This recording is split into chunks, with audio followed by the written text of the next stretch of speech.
दोस्तों आज मैं आपको बताने वाला हूं कि घर पर आप मोबाइल रिपेयर कैसे कर सकते हैं। How to repair mobile at home. YouTube में मोबाइल रिपेयरिंग के लिए काफ़ी वीडियो मिल जाएंगे, पर उसमें वे पूरी तरीके से नहीं बताते हैं। तो इस वीडियो में आपको पूरे बेसिक तरीके से बताने वाला हूं कि मोबाइल में कौन कौन से कंपोनेंट्स लगे होते हैं, वो कैसे दिखाई देते हैं और उनका क्या काम होता है और उनकी टेस्टिंग कैसे की जाती है, वे सही हैं ख़राब, ट्रेसिंग करना सिखाने वाला हूँ। कंपोनेंट निकालना और लगाना, आईसी निकालना और लगाना, ये सिखाने वाला। और ये सब कुछ मैं आपको एक वीडियो में ही बता सकता, वरना आप कंफ्यूज हो जाएंगे और फिर ठीक से समझ नहीं पाएंगे। इसलिए मैं इसका अलग अलग पार्ट में वीडियो लाता रहूँगा। तो इस वीडियो में केवल इतना बताने वाला हूँ कि मोबाइल में कौन कौन से कंपोनेंट लगे होते हैं और उनका क्या काम होता है। तो चैनल को सब्सक्राइब कर देना। पहली वीडियो बना रहा हूँ तो इस पर 100 सब्सक्राइबर का टारगेट रखा हुआ। इसके बाद मैं अपनी अगली वीडियो डालूँगा। पूरा कोर्स आपको फ्री में बताने वाला हूं, तो आप इतना कर ही सकते हो। तो चलिए बढ़ते हैं अपने टॉपिक की तरफ। और हमारा पहला कंपोनेंट है रजिस्टर, जिसका कोड है आर और इसका सिंबल कुछ इस प्रकार से दिखाई देता है। आप इसे ध्यान से देखेंगे तो ही लुकिंग लाइक स्पीड ब्रेकर, और इसका काम भी ठीक उसी प्रकार से है। जैसे स्पीड ब्रेकर का काम होता है गाड़ी की स्पीड को कम करना, ठीक उसी प्रकार ये करंट को कम करने के लिए इस्तेमाल होता है। एग्जाम्पल के तौर पर मैं आपको समझा दूं, जैसे पीसीबी में कोई करंट आ रहा है और हमें किसी कंपोनेंट में करंट देना है और उससे कम करंट देना है, तो हम उसके बीच में ये रजिस्टर लगा देते हैं उसकी रुकावट के लिए। तो ये करंट को रोक लेता है कुछ इस प्रकार से, आप डायग्राम पर देख सकते हैं। मान लीजिए यहाँ पर आपको चार्जिंग आईसी पर 1% करंट चाहिए और पावर आईसी से 1.5% करंट आ रहा है, तो हमें इसके लिए बीच में इस पर एक रजिस्टर लगाना होगा जिससे दूसरी तरफ 1% करंट फ्लो होगा। आप डायग्राम में इस प्रकार से देख रहे हो। ये देखने में कुछ इस कलर का होता है और ये पीसी में इस प्रकार से लगा होता है। तो हम आगे बढ़ते हैं और जानते हैं अपने दूसरे कंपोनेंट के बारे में। ये भी एक रजिस्टर ही होता है, बस इसमें एक थोड़ा सा फ़र्क है कि इसका दूसरा सिरा ग्राउंड होता है। अब ग्राउंड क्या होता है मैं आपको इसके बारे में बता देता हूँ। तो ग्राउंड का मतलब आप सभी जानते हैं कि मैदान होता है। जैसे कि किसी पीसी बोर्ड में बहुत सारे कंपोनेंट लगे होते हैं और उस कंपोनेंट का जो दूसरा एरिया जो बच जाता है, जहाँ कुछ जो किसी चीज़ काम का नहीं है, उसे हम ग्राउंड कहते हैं। इसमें फ़र्क सिर्फ इतना सा है कि जब इसमें करंट आता है तो ये करंट को रोकता है, और दूसरी तरफ जब हमें कोई कंपोनेंट नहीं होता है करंट फ्लो करने के लिए, तो इसे ग्राउंड से जोड़ देते हैं और करंट वहीं पर रुक जाता है। आप डायग्राम में देख सकते हैं इस प्रकार से। आप देख सकते हैं कि पावर आईसी से यहाँ पर करंट आ रहा है और हमें करंट यहीं तक चाहिए, तो इसलिए हम यहाँ पर ग्राउंड लगा देते हैं और यहाँ पर एक दीवार टाइप की खड़ी कर देते हैं, जिससे करंट आगे नहीं जाता है, बस वहीं तक रुक जाता है। ये 3 प्रकार के होते हैं। नंबर 1 फ्यूजिबल रजिस्टर, ये फ्यूज की तरह काम करते हैं। ज़्यादा पावर आने पर फ्यूज हो जाते हैं। जिस कंपोनेंट के आगे लगे होते हैं तो वह कंपोनेंट ख़राब नहीं होता है, और इसकी पहचान ये है कि इसके ऊपर जीरो करके निशान बना होता है इस प्रकार से। और ये पीसी में बहुत ही कम मिलते हैं। ये नेटवर्क रजिस्टर होते हैं और ये सीरीज में लगे होते हैं। ये एक से दूसरे पर करंट फ्लो करते हैं, इसलिए हम इसे नेटवर्क रजिस्टर कहते हैं। ये नेटवर्क आईसी के पास लगे होते हैं। ये इस प्रकार से भी लगे हो सकते हैं, बस ये एक से दूसरे में करंट फ्लो करते हैं। अब मैं जब टेस्टिंग में इसको बताऊंगा तो आपको अच्छे से समझ में आ जाएगा। और तीसरा है वैल्यूबल या आर वैल्यू वाला रजिस्टर। ये हमेशा चार्जिंग आईसी के पास लिखा होता है और इसमें कुछ अंक लिखे होते हैं, इस प्रकार से आप देख सकते हैं। अगला है कॉइल। ये डीसी डायरेक्ट करंट यानी लो फ्रिक्वेंसी को पास करती है और एसी यानी हाई करंट को ब्लॉक करती है, और ये इस प्रकार से दिखती है। और अगला है बूस्ट कॉइल। ये इसका इस्तेमाल पावर को बढ़ाने के लिए करते हैं, जहाँ पर हमें ज़्यादा पावर की ज़रूरत होती है वहाँ इसका यूज करते हैं। और कॉइल में प्लस माइनस नहीं होता, इसलिए इसे उल्टा सीधा कैसे भी लगा सकते।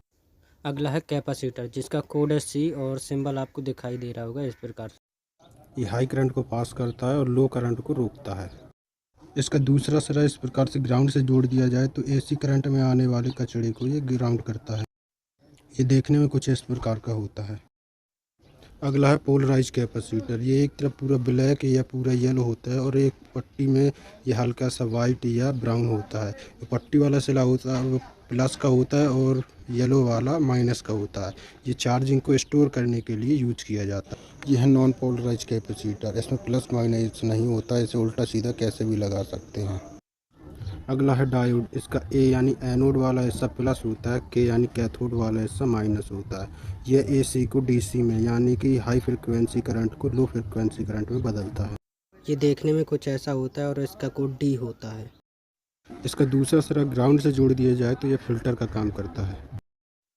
ये है जेनर डायोड। इसका इस्तेमाल हम तब करते हैं जब हमारे फ़ोन की चार्जिंग आईसी ख़राब हो जाती है, तो हम इसे बैटरी कनेक्टर और चार्जिंग कनेक्टर के बीच लगाकर इसे डायरेक्ट हम चार्जिंग करवा सकते हैं। फिर इसका इस्तेमाल हम कैसे करते हैं वो मैं आपको ट्रेसिंग में आपको बता दूंगा।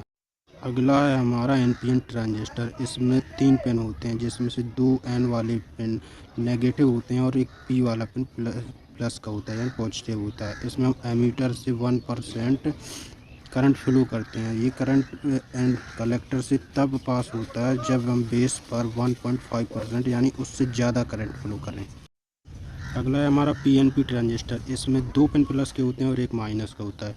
इसमें हम एमीटर पर 1.5% यानी ज़्यादा वोल्टेज फ्लो करते हैं और बेस पर कम यानी 1% फ्लो करते हैं, तब कलेक्टर से ये पास होता है।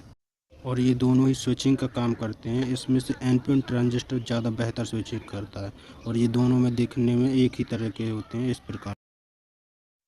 और अगला कंपोनेंट हमारा है रिसीवर। इसमें कॉल रिसीव करने पर आवाज़ आती है और ये इस प्रकार से दिखता है।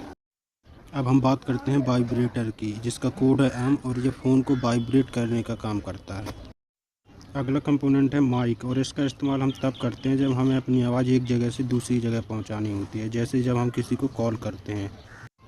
ये 2, 4 या 6 या उससे भी अधिक पिन के हो सकते हैं। मैं आपको ट्रेसिंग के दौरान बता दूंगा कि 4 पिन वाले माइक की जगह या 6 पिन वाले माइक की जगह 2 पिन वाला माइक कैसे लगाते हैं। अब हम बात करते हैं आरटीसी की। ये टाइम और डेट की फ्रिक्वेंसी के लिए लगा होता है। इसके ख़राब होने पर हमारा फ़ोन भी डेड हो सकता है। ये इस प्रकार से दिखाई देता है। दोस्तों, मैंने आपको फ्यूजिबल रजिस्टर के बारे में बताया था, जिसके ऊपर 0 लिखा होता है। ये इस प्रकार दिखता है। ये पीसी में बहुत कम मिलता है। अब हम बात करते हैं आईसी की। आईसी 2 प्रकार की होती हैं। एक बॉल वाली आईसी जो इस प्रकार से दिख रही है, एक होती है पिन वाली आईसी जो इस प्रकार से है, जिसमें बाहर की ओर पिन निकली होती हैं। अब हम बात करते हैं अपनी पावर आईसी की, जिसका काम है हर जगह पावर पहुंचाना। इसकी पहचान है कि इसमें एमटी और उसके बाद कुछ अंक लिखे होते हैं इस प्रकार से, और इसके पास इस प्रकार से बूस्ट कॉइल और बड़े बड़े कैपेसिटर लगे रहते हैं। अब हम बात करते हैं अपने फ़ोन के सीपीयू की। ये फ़ोन का हमारा दिमाग होता है। ये बताता है कि फ़ोन को कैसे काम करना है। इसकी पहचान है कि ये फ़ोन की सबसे बड़ी आईसी होती है। ये पावर आईसी के ठीक बगल में लगी होती है और ये 2 या 3 कंपनी की आती है। एक है क्वालकॉम और एक है स्नैपड्रैगन, जो इसके ऊपर लिखा होता है। जब आप लेंस से चेक करेंगे तो आपको दिखाई दे जाएगा। किसी किसी फ़ोन में पावर आईसी और सीपीयू को एक साथ लगा देते हैं। घबराने की ज़रूरत नहीं है। जब आप प्रैक्टिस करेंगे तो आपको अच्छे से ये समझ आने लगेगा।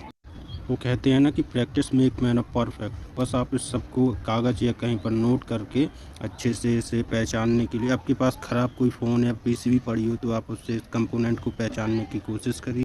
तब तक मैं आपके लिए अगला वीडियो ले आऊँगा, जिसमें हम इन सब की टेस्टिंग के बारे में बात करेंगे और आपको ये पहचानने में और आसानी हो जाएगी। फिर चैनल को सब्सक्राइब ज़रूर कर देना। अब हम बात करते हैं अपनी चार्जिंग आईसी की। ये फ़ोन को चार्ज करने के लिए लगी होती है। ये 6, 4 और 8 या इससे अधिक पिन की हो सकती है और इसकी पहचान है कि इसके पास हमेशा आर वैल्यू वाला रजिस्टर लगा होता है और रजिस्टर का एक सिरा बैटरी कनेक्टर के प्लस से और दूसरा सिरा आईसी की 2, 4 या 6 पिन से बीप करता है। ये मैं आपको ट्रेसिंग के दौरान बता दूंगा। अब हम बात करते हैं अपनी लाइट आईसी की। ये डिस्प्ले की लाइट और फ़ोन में लगी बाकी लाइटों के लिए लगाई जाती है। इसके पास बूस्ट कॉइल और डायोड लगा होता है, आप इस प्रकार से देख सकते हैं इसमें। इसकी दूसरी पहचान ये है कि बैटरी कनेक्टर के प्लस से आईसी की एक पिन बीप करती है और आईसी की किसी एक पिन बूस्ट कॉइल की एक पिन से बीप करती है। बूस्ट कॉइल के दूसरी पिन डायोड के एक पिन से बीप करता है और डायोड का दूसरा पिन जाके आईसी की किसी एक पिन से बीप करता है। मैं आपको डायग्राम दे देता हूँ, आप इसमें अच्छे से समझ सकते हैं और मैं ट्रेसिंग के दौरान और अच्छे से समझा दूंगा। आप केवल कंपोनेंट पहचानने की कोशिश करें इस समय। अब हम बात करते हैं ऑन ऑफ स्विच की। इसमें एक सिरा प्लस का होता है जिसमें करंट आता है और दूसरा सिरा माइनस का जो ग्राउंड से जुड़ा होता है। इसका ऊपर वाला हिस्सा जब इस पर टच करता है तो ये दोनों शॉर्ट हो जाते हैं और हमारा की काम करने लगता है। दोस्तों, आज का हमारा टॉपिक यहीं पर ख़त्म होता है। अगर आपके पास घर में कोई ख़राब पीसी पड़ी हो तो इन सब कंपोनेंट को पहचानने की कोशिश करिए। चैनल को सब्सक्राइब कर लीजिए और मिलते हैं हम अगले वीडियो में।